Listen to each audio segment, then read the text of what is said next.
19세기 그 영국의 유명한 설교자 가운데 로버트슨이라는 사람이 있습니다. 이분이 한 말을 인용을 해봅니다. 실수를 가장 적게 하는 리더가 가장 훌륭한 리더는 아니다.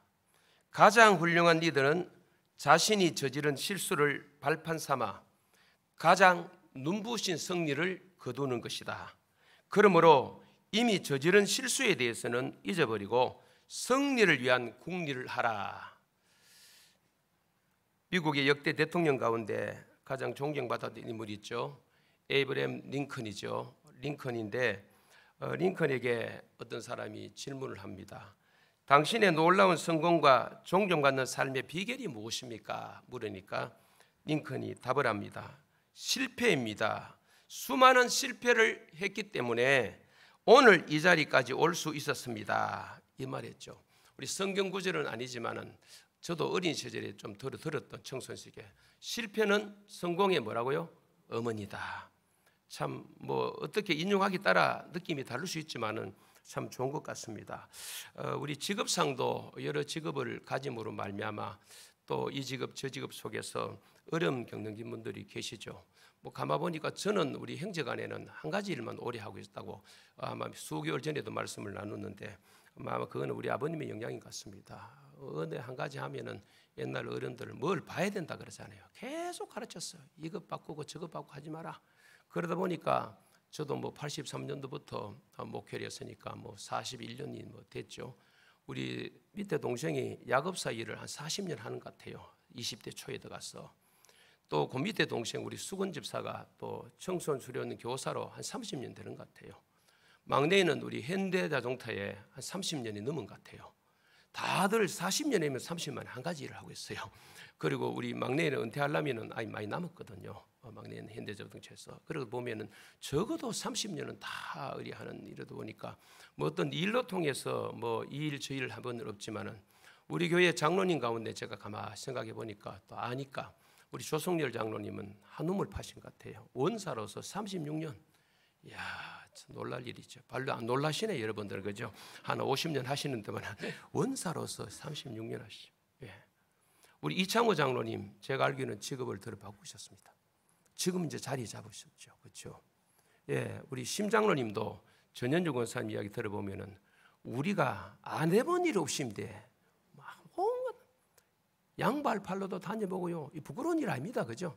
진짜 우리 삶에 대한 어떤 전투적인 삶이라 그럴까요? 뭐 과거에 권사님 길에서 또 판기 있죠, 또 저는 알죠, 그죠? 버터에서 정말 전국으로 뛰어다녔다 하시더라고요. 최고 많이 바쁘신 분이 박원규 장로님이세요. 장로님 날 물어보세요. 장로님 뭐부터 하셨는지 손가락 꼽을 걸요. 그래서 동부정기에 자리 잡으신 거예요. 수많은 영대 앞에서부터 진짜 많이 하셨대요. 여러 가지 일을 하시면서 저 만났을 때 동부정기 시작하셨는데 오늘까지 어떻게 보면 직업상 사업상은 뭐 세상 말로 성공이죠, 그죠? 꿋꿋하게 30년 넘게 지금. 예, 뭐 장로님 처음 신방 갔을 때 우리 지민자매 100일도 안 됐을 때인데 가니까 장로님 여기 계시지만 사무실에 가니까 서글펐습니다. 죄송합니다. 이게 저 동인 노타리에서 대구역으로 가다가 긴 상가가 있는데 가니까 장로님 뭐 난로 하나 놓고 앉아 계시더라고요. 거기에서 예, 신방 가니까 그렇게 시작한 사업장이에요. 지금은 뭐 동부전기하면은 대구서 오늘 10분이 전기 쪽은 없을 정도로 하나님이 그저 은혜를 주셨어. 그래서 장로님도 수많은 실패 속에서 이 자리 잡는 계기가 되었던 것 같아요.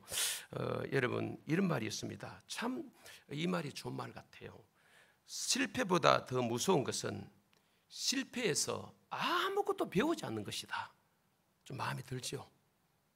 실패보다 더 무서운 것은 실패를 통해서 아무것도 안 배우는 거래.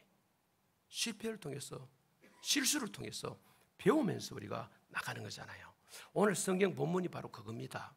본문에 나오는 여호수아는 실패, 패전을 통해서 배웁니다.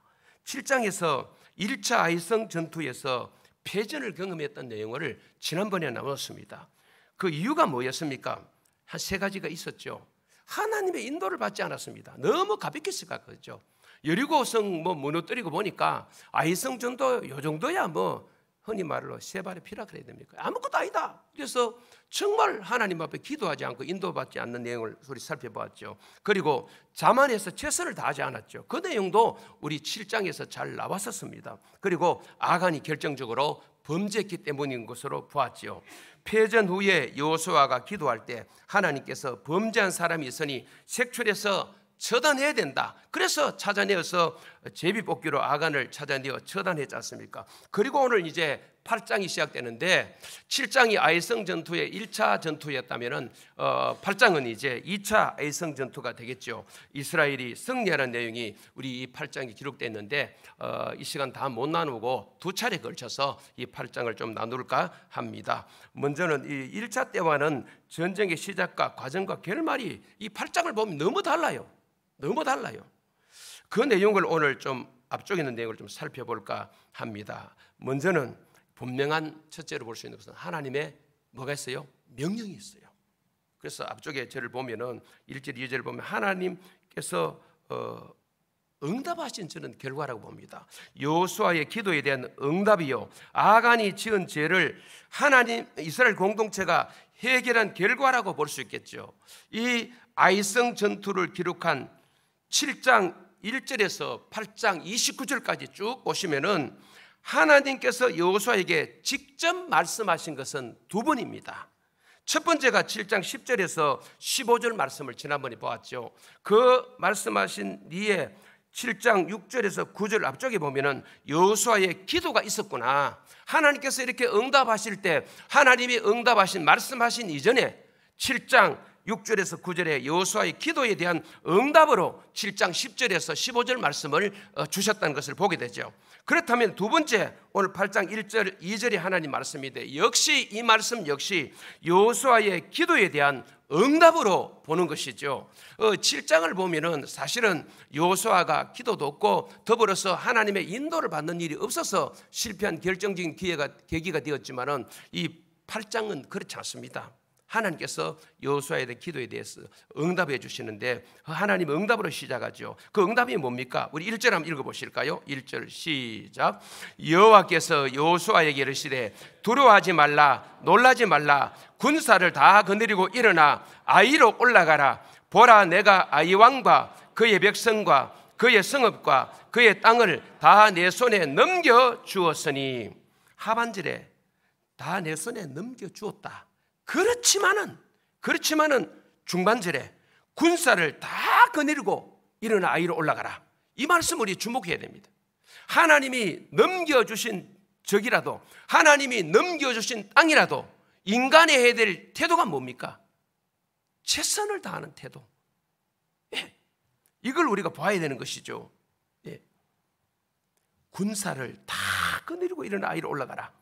7장 3절과 비교해 보시면 됩니다. 이미 보았지만 7장 3절에는 전력 투구하라는 말씀이, 비교해 보면 전력 투구하라는 말씀이 우리 8장에는 나오는 거죠. 7장과 비교해 보면요, 모든 병력을 투입하라 하시죠. 즉 최선을 다해 싸우라는 겁니다. 7장에 이스라엘 백성들의 태도와는 너무 다른 거 있죠. 내가 아이 왕과 그의 백성과 그의 성읍과 그의 땅을 그랬죠. 본문을 잘 보시면요, 이 목적어를 4번이나 반복해서 썼습니다. 따로 떼어서 이 서술했습니다. 왕, 백성, 성읍, 땅 한목에 묶어도 되는데 왜 이렇게 4번이나 반복하여 따로 떼어서 서술했습니까? 그것은 그 성에 속한 어떤 것도 빠짐없이 모조리 물리치고 얻게 한다는 것을 강조하기 위해서 하나님께서는 내가 그러고 아이 왕과 그의 백성과 그의 성읍과 그의 땅이라고 1절에서 굉장히 강조하고 있는 것을 보게 되죠. 우리 2절을 한번 읽어보실까요? 2절 시작. 너는 여리고와 그 왕에게 행한 것 같이 아이와 그 왕에도 행하되 오직 거기서 탈취한 물건과 가축으로 스스로 가지라. 너는 아이성 뒤에 복병을 둘지니라 하시니. 여리고성 전쟁과 아이성 전쟁에 유사점도 있고 차이점도 있습니다. 유사점이 뭡니까? 모든 백성을 진멸시킨다는 것. 차이점은 뭡니까? 여리고성 전쟁에서는 약탈한 물품들을 여호와께 드리도록 했죠. 그것이 바로 6장 18절과 그 다음에 19절 24절에 나왔었죠. 전쟁의 첫 열매이기 때문에 반드시 뭡니까? 여호와께 드리도록 했지만, 그러나 아이성 전쟁에서는 물건과 가축을 이스라엘 백성들이 취하도록 허락했습니다. 여리고성의 전리품은 여호와께 바쳐졌지만 아이성 전쟁에 취한 전리품은 앞으로 계속 수행할 그 전쟁에 필요한 물자, 자원 공급용으로 서라고 하신 것이죠. 이 차이가 있습니다. 그리고는 너는 아이성 뒤에 복병을 둘지니라 하시니라, 이렇게 하나님이 답을 주시는 것을 봅니다. 여러분, 이 8장을 보면요, 복병, 국문성경에 매복 10번 넘게 나옵니다, 이 단어가. 근데 두 단어 다 히브리어 단어는 아라바라는 단어, 아라바라는 단어인데 국문성경에는 복병이라고도 번역하고 그 다음에 뭡니까? 매복이라고도 번역했는데, 이 아이성 전투에서 중요한 단어가 바로 뭡니까? 이 매복, 복병 작전입니다. 하나님은 하나님의 일을 다양한 방법으로 하신다. 여리고성 전투에는 뭐였습니까? 뭐 전쟁 물자 준비하지 않았습니다. 역시요.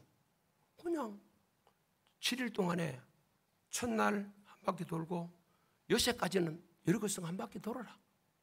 마지막 날은 몇 바퀴 돌았습니까? 마지막 날은 7째 날은 7바퀴. 마지막 날.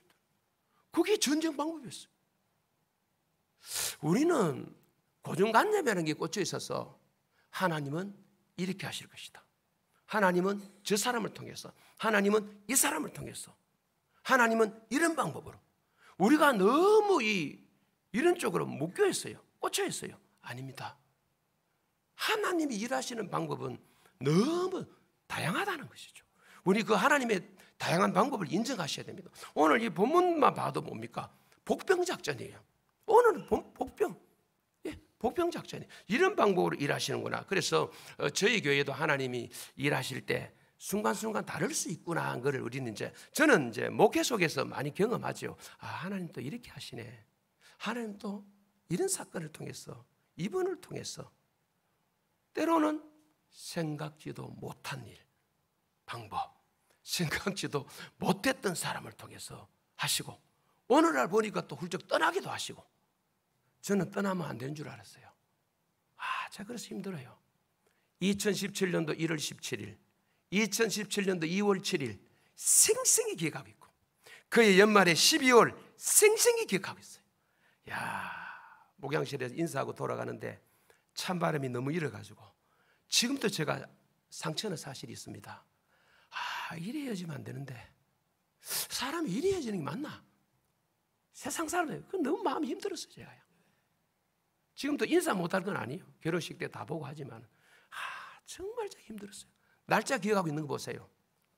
못됐죠, 이 인간. 저 기록까지 하고 있는 사람이니까요.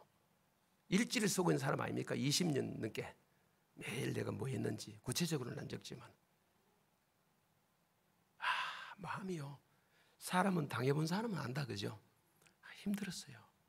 근데 지나고 보니까 이 또한 뭐라고요? 하는 방법이 있어요. 그래서 우리 잔치 때 만나면 얼마나 나는 그분은 하나님 도우려 두실 줄 알았어요. 우리 교회 많은 분들 정착하는 일에 얼마나 도와주셨습니까? 새 가족 오면요, 새 가족 오면은. 그런데 그렇게 하나님이 보내실 줄. 사실 인간이 힘들더라고요.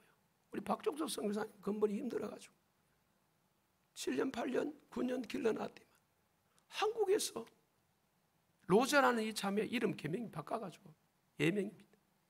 대학교 공부시켜줄 사람 다 구해놨어요. 대학교까지. 근데 방학 때 갔다가 돌아와야 되는데, 한 달 만에 돌아와야 되는데 가니까 자기가 한국 있다가 한국에 오는 목적 제가 들었습니다. 후원금 모금하러 한국에 들어와야 되는 거예요. 꾸준하게 안 해주시니까. 우리 성교원회가 당회에 제가 다 했습니다. 한 달 지출 450에서 500만 원, 우리 교회 후원 120만 원, 나머지는 본인이 발품 받든지 무예하네 모아야 되는 거예요. 그래 이게 돌아가는 거예요. 그래 길러나는 딸내미, 저는 얼굴도 알아요. 고향 가가지고 아버지가 시집 보내본 거예요. 19살짜리를. 그것도 소수민족에서는, 태국에서는 주로 사위 될 사람 하면 사위 될 사람이 지천금을 가지고 들어오는 거예요. 돈을 그건 뭐 좀 나쁘게 말하면 판 거지. 앞길이 다 열려있는 이 딸내미를, 자식은, 여기 앉아 계신 여러분들, 자식은 우리 소유물 아닙니다. 내 거 아닙니다. 그런데 부모님들은 자꾸 내 방식대로 기르려고, 하나님 말씀대로 기르려야 되는데, 소수민족은 뭐 별발이 없겠습니까? 실망을 해가지고 가니까, 작년에 한 건 실망이 있었는데 올해 또 이런 일로 인해서 계속해서 이 사역을 해야 될런지, 언제까지 해야 되는지, 뭐 한 만큼 하나님 받으셨죠, 그죠? 그런데 그 또한 뭡니까? 오늘 말씀대로 본다면 하나님 방법이지. 어떡하겠어요? 그 하나님 하시더니 쫓아낸 것도 아닌데 그 어떡하겠어요? 그러니까 하나님은 하나님 일 하시는데 우리가 원하는 방식대로 하지 않으셔요. 야, 이거 목회하다가 이제 깨닫는 거야, 이 인간도. 아, 그렇구나. 목사가 원하는 방향으로 안 가. 하나님 원하신 대로 하셔. 여러분 일상도 마찬가지를 믿습니다. 오늘 어르신들이나 여러분들 미래도 마찬가지입니다. 여러분의 구상대로 됩니까? 우리는 이런 구상, 이런 미래 청사진을 가지는데 하나님께서는 차대 딴판으로 인도하시는 거예요. 그걸 우리는 받아들여야 돼. 받아들여야 돼. 오늘 하나님의 방법은 매복 작전입니다. 그때의 여호수아가 어떻게 준행하는지, 우리 7장에서 호되게 당했던 여호수아인지라 뭐 눈에 번쩍 떠 있겠죠. 이 하나님 말씀에 대해서. 우리 두 번째 여호수아의 준행입니다. 우리 3절에서 9절 말씀인데, 여러분 이 3절에서 9절에 보시면은 여호수아가 여호와의 명령을 받아 가지고 그것을 다시 백성에게 전달하는 여호와, 여호수아, 이스라엘 공식이라면, 이 공식이 이제 이 체계가 회복되는 거예요. 회복되는 거예요. 여호와, 여호수아, 이스라엘. 오늘 하나님이 일하시는 방법은 다를 수 있겠지만, 여러분 가정에도 부모가 좀 깨어 계시면은 하나님이 부모를 통해서, 부모가 자녀에게, 교회 리더십 혹은 리더가 깨어 있으면은 하나님께서 그 지도자에게, 지도자를 통해서 뭐 또 다른 식구들에게, 우리 장로님들에게 또 하나님께서 들려주셔서 장로님들을 통해서 또 다른 사람에게. 저는 이게 얼마나 좋은지 모르겠어요. 이렇게 돼야 되거든, 그죠? 그냥 단지 내 인간적인 감정이나 생각의 지식이 묶인 게 아니고요, 순간순간 성령 하나님의 인도를 통해서 인도받아서 내게 어떤 감동을 주시며 어떤 마음을 주시는지, 이때는 내가 어떤 일을 해야 되는지, 이때는 어떤 말을 해야 되는지, 그렇죠? 가족 상황이나 교회 상황 속에서 오늘 하나님께서 여호수아에게, 여호수아가 백성에게 이런 체계, 물론 바로 받을 수 있습니다. 이 시대에 뭐 사제가 있습니까? 이게 독점물이 아니거든요. 지도자 독점물이 아니에요. 같이 공유하고 있는 건데, 때로는 앞선 지도자를 통해서 걸을 수 있다는 걸 말씀드리지, 지도자가 특별하다는 건 아니에요. 충분히 여러분들께서 개인 기도를 통해서, 말씀 읽는 중에서 큐티 콰이트 타임을 통해서 어떻게 합니까? 얻을 수 있는 게 있는 게, 얻을 수 있는 게, 그때 하나님이 주신 말씀을 우리가 가족 안에서 공동체로 나눌 수 있잖아요. 오늘 이 본문에 진행된 이런 내용들은 여호수아가 전쟁 이 전쟁 하고 싶습니다, 복병 이 전쟁 이런 방법 취하고 싶, 아니에요. 하나님이 시킨 대로 지금 하고 있다. 그렇죠? 우리 3절 한번 읽어보실까요? 3절 시작. 이에 여호수아가 일어나서 군사와 함께 아이로 올라가려 하여 용사 3만 명을 뽑아 밤에 보내며, 여호수아는 순종했는데 용사, 용명스러운 군사나 전쟁에 나간 군사들을 말하죠. 그래서 NIV에서는 최상의 군사라 그래요. 최상의 군사, 영어 성경에 최상의 군사들을 뽑았어요. 아이성 1차 공격 때 100명 백성 중에서 어떻게 했어요? 3,000명 정도 뽑았던 7장 4절과는 비교가 됩니다. 3,000명 좀 많이 올라갈 거 뭐 있습니까? 정탐꾼들의 말도 3,000명. 그러나 오늘 몇 명입니까? 10배가 많은, 그것도 용사 몇 명입니까? 3만 명입니다. 3만 명. 여호수아가 매복의 임무를 맡기기 위해서 선발한 병사 숫자인데, 앞에서 말한 대로 최상의 군사, 훈련된 정예군은, 물론 그 짧은 시간에 얼마나 훈련됐기는 모르겠습니다, 광야시대에. 그렇죠? 그러나 이 여기 12절을 보면은 여호수아가 추가로 또 뭐합니까? 5,000명을 매복 군사를 더 투입합니다. 여호수아가 얼마나 최선을 다하는가, 이걸 우리 본문 속에서 보여주는 거예요. 3절은 내용상 9절로 연결되는데 그 사이에 이제 뭡니까? 4절에서 8절 내용이 있는데 바로 여호수아가 매복병을 보내면서 그들에게 내린 구체적인 지시가 4절부터 8절에 있겠죠. 그 내용 가운데 4절 6절을 보시면은 매복병의 1차 임무가 있습니다. 1차 임무가 뭐냐? 우리 4절 한번 읽어보실까요? 시작. 그들에게 명령하여 이르되 너희는 성읍 뒤로 가서 성읍을 향하여 매복하되 그 성읍에서 너무 멀리하지 말고 다 스스로 준비하라. 매복할 장소 성읍 뒤, 그것이 준비하고 있어야 된다. 그리고는 5절 6절 눈으로 쭉 보십시오. 유인작전입니다. 5절 6절에 보면은 여호수아는 자신이 이끄는 주력 부대의 임무 알리는 모든 임무를 했느냐, 그 역할이 뭡니까? 아이성 군사들을 성에서 멀어지도록 유인작전하는 거죠. 그리고는 2차 매복병의 임무가 뭐냐? 우리 7절 한번 읽어보시죠. 7절 8절 우리 같이 읽겠습니다. 시작.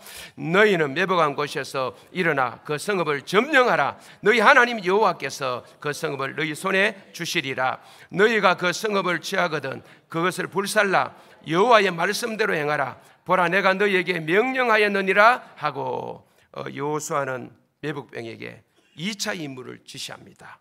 그것은 여호수아와 주력 부대의 전략에 따라서 아이성 군사들이 성에서 어떻게 하는 겁니까? 멀리 떨어지면은 그 상황 안으로 뭐합니까? 진격해 들어가는 거예요. 쳐들어가는 거예요. 이런 전략을 이제 하나님 지시대로 하는 거죠. 우리 9절을 한번 읽어보실까요? 시작.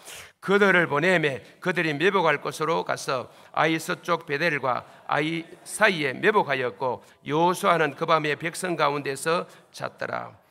저는 이 대목이 참 마음에 지도자로서 많이 와닿았습니다. 사무엘하 11장에 무리 안에 바세바를 취할 때 그 다윗의 모습과는 많이 다르죠. 그 사실은 사람은 좀 다 압니다. 이만한 거는요. 지도자의 헌신도 알고 수고도 알겠죠. 게으름도 알겠죠. 그렇죠? 내용상 3절과 연결된다 그랬죠. 9절은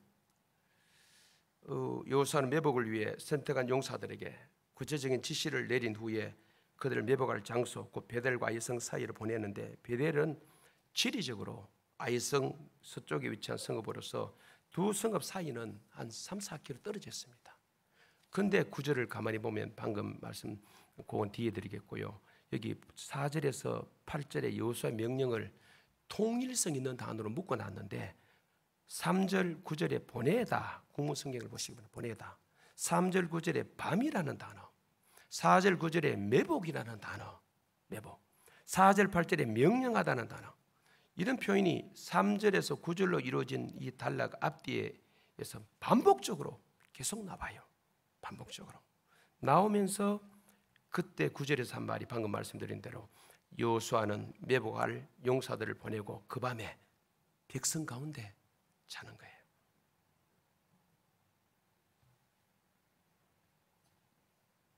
백성과 함께 진영에서 잠을 잤습니다. 백성들과 함께 했습니다.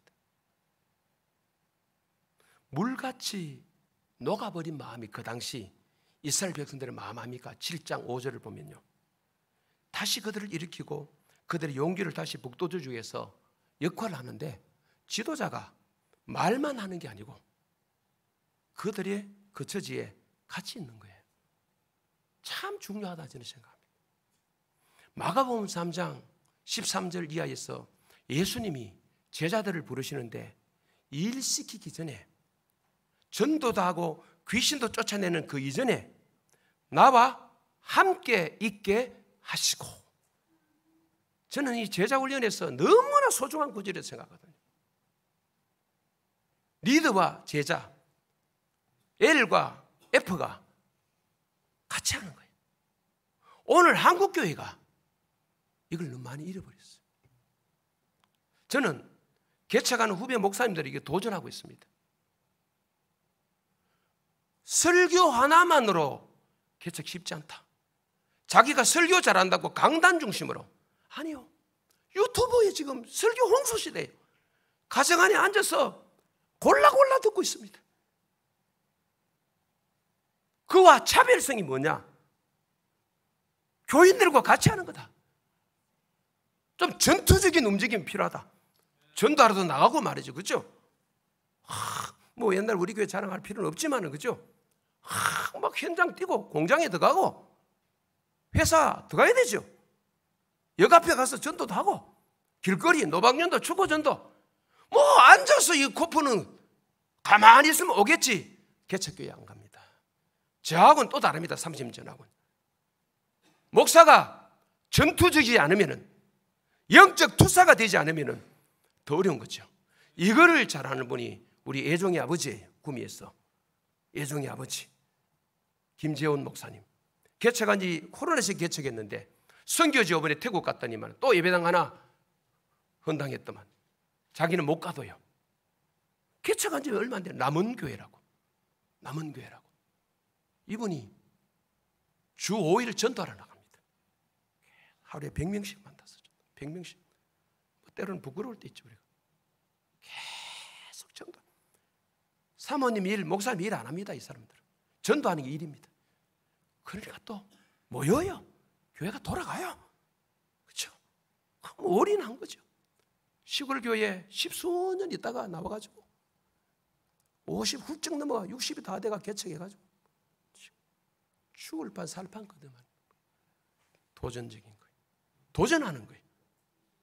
저는 이 말씀 보면서 우리 한국교회가 목회자부터해서 너무 야성미를 잃어버린 거 아닌지. 온실 속에 백합화 아니에요. 덜에 핀 들국화 그럴까요? 이런 뭐 지금은 다 투잡 서리잡 일 때문에 지금 목사님들이 어려우니까 어쩔 수 없다 하기는 다 이런. 그런 교회는 내 하루 종일 문 닫혀 있는 거지. 이제 예배당 문 닫혀 있고 밤에도 부럽고 낮에도 부럽고 주일에 한번 문 열었다가 예배 한번 드리고 다 집에 가서 일부가 아니라 한 밖에 안 드린다는 사람 많아요. 다 돌아가. 목사도 일하는데 쉬야지요. 이 심각한 저는 상황이라고 보거든요. 이런 상황 속에 한국교회가 지금 놓여 있어요. 그렇다고 이분들 생활 책임지는 교회가 있나? 뭐 많이 도와줍니까? 저희 교회는 최선을 다해 한다고 일하지만은 골고루 돌아가나요? 이게 다요. 그러니까 뭐 먹고 사셔야 되니까 자녀 공부시켜야 되니까 어쩌겠어요. 밖에 할 수 없어요. 그러나 제가 비판하고 판단하는 것이 아니라 어떻든 한국교회 지도자들은 오늘 여호수아의 정신이 나와야 된다는 것이죠. 아멘 하시기 바랍니다. 여호수아 정신. 이 동고동락하는 우리 교회도 잘 안 되잖아요. 이마에 컵뿌려가지고 뭐 살림살이 제가 안 해요. 잘 안 해요. 강의할 때 그랬습니다만은 옛날 어린 우리 목사님들은 그 집에 숟가락이 몇 개인지 숟가락 몽둥이라 그랬어요. 다 한다 그랬는데 저는 숟가락 몽둥이가 아니라 가봐야 알지. 문을 안 열어주시는데. 맞죠? 문 좀 열어주셔야 조인식 목사님께 좀 열어줬어. 뭐 식당에 대접도 좋지만 야 여러분 정리할까 하면 말씀을요. 그 집에 가보고 안 보고는 차이가 큽니다. 저는 개인적으로 기도할 때 대구부터 쫙 들어오면서 가정 가봤는 집은 다 떠오르지만은 안 가본 집은 안 떠올라요. 잘. 대강 박여경하고 이래 들어오지만은 박여경 동구집에 조영채 이래 들어오지만은 시집 들어오면은 집에 갔는 집은 자주 그나마 가본 집은 딱 떠오르지. 안 가본 집. 그러니까 이 신방이라는 게 그렇게 중요한 거예요. 이게 보니까. 그래서 같이 이야기 들고 설교는 이 시간에 혼자 지금 이야기 다 하고 있잖아요. 설교하고 있잖아요. 가정에 신방 가면 만나서 교제하고 집사님 이런 기요 저런 기요 아픈 기요 힘든 기요 일은 잘 되는 기요 경상도 사투리 있어서 미안합니다마는 잘 기요. 그래 그저 하면서 그 아픔을 같이 하고 짐을 같이 지고 좋은 것 같이 하고 오늘 본문 끝에 나오는 여호수아의 모습이 이 모습이다. 이거를 잘하는 목사님이 누구냐? 대신대 총장 최대의 총장님입니다. 이름을 기억해 주십시오. 대신대가 얼마나 어렵습니까? 이 총장님이요 보통 분이 아니야. 실력이 보통 분이 아니라 이게 아니고요. 와, 전국의 대신대 출신들에게 문자를 보내요. 장문자를. 학교는 이번 주는 이런 일이 있습니다. 이런 일이 있습니다. 그리고 식당에서 만나면은 당신 카드로 다 끊어요. 식사를 다 정해줘요. 같은 이 지역에 통합측에 진량에 있는 신학교겠죠. 제가 건자의 소문 들었는데 문 닫기 직전이랍니다. 강단에 전기세가 없으면 못 돌리죠. 신학생이 없대. 대신대는요, 총장님 때문에 그렇다기보다는 앞장선 이 총장님이 헌신적으로 학교 안에만 있는 것이 아니고 죽으라고 뛰고 관계를 하고 우리 학교 살려주십시오 하고, 이러니까 모집이 되는 거예요. 우리 심지어 총신 신대원도 미달하잖아요. 떨어질 것도 없다 하잖아요. 우리 때문에도 뭐 3대 얼매 뭐 이런 떨어질 게 없대. 지금 지원자가 없다는 거예요. 이런 상황에 놓여 있는 것이 한국교회 신학교의 현실입니다. 대학은 물론 초등학교, 중고등학교 지역마다 대구가 많이 없어졌더만요. 학교가 뉴스 나오더라고요. 어저께 보니까 학교 폐교, 그리고 폐교 골치 아프답니다. 어떻게 어디를 용도로 쓰는지 그게 지금 이런 상황에 일반 학교도 놓여 있는데, 대신닥하면은 영대부터 해서 이 지역에 경산의 대학교가 얼마나 많습니까? 이 가운데 그래도 모집이 되어서 학교가 움직인다는 것은 앞장선 이분의 앉아서 탁상 공론이 아니죠. 끊임없이 움직이는 이 속에서 이런 열매의 결실이 그나마 있고, 물론 동창들이 많이 후원을 하고 있긴 하지만, 그 다음에 전재규 장로님 같은 분이 수십억을 내놓아서 학교를 이어가는 건 맞습니다. 그렇지만은 총장의 중심이 그렇죠. 이런 오늘 본문에 나오는 요수와 같은 이런 정신으로 앞장서 있다는 것이죠. 말씀을 정리합니다. 여러분, 오늘 본문에 나온 것처럼 우리도 기도로 하나님의 인도를 받았으면 좋겠어요. 매사 삶의 중요한 결정일수록 기도하십시다. 그리고 하나님께 주신 땅이라도 최선을 다해야 된다. 내가 가볍게 얘기하면 안 됩니다. 감기 가볍게 기도하고 암 세게 기도해야 됩니까? 아닙니다. 우리 하나님 앞에 똑같이 의지해야 됩니다. 그렇죠? 하나님의 방법을 따라 순종하자, 이 사실. 그렇죠? 철저히 하나님 방법, 하나님이 어떤 방법을 알려주시는데 그 방법을 따라갑니다. 그리고 백성들과 지도자가 함께 하자. 우리 동사 목사님도 여러분과 같이 하고, 우리 부목사님들도 여러분의 생활권 속에서 철저히 알고 하고. 저는 이번에 짧은 시간이지만 태국 가서 아이들을 어디서 왔는지 다 물었어요. 제가요. 나이는 몇 살인지 묻는 데까지 물어봤어요. 종족은 어딘지. 그래 놓고 와야 또 그 아이들 이름은 다 못 외우더라도 뭐 할 겁니까? 기도하죠. 그거 보고 온 목적이죠. 그렇죠? 이런 관계죠. 아무쪼록 이 말씀 생각하시면서 여러분, 오늘 이 본문에서는 패전에서 배운 승리라 그랬는데, 설교 제목 그대로 요수아는 패전에서 승리를 거둡니다. 우리 삶에도 이 실패 혹은 실수 속에서도 끝이 아니라 오히려 그 패전, 실수, 실패 속에서 또 성공으로 오히려 나가는 그런 지름길이 또 오히려 될 줄 압니까? 이런 생각을 가지고 패전했더라도 실패했더라도 낙심하지 마시고 승리를 주시는 하나님을 바라보며 나아가는 저와 여러분이 되기를 간절히 소망합니다.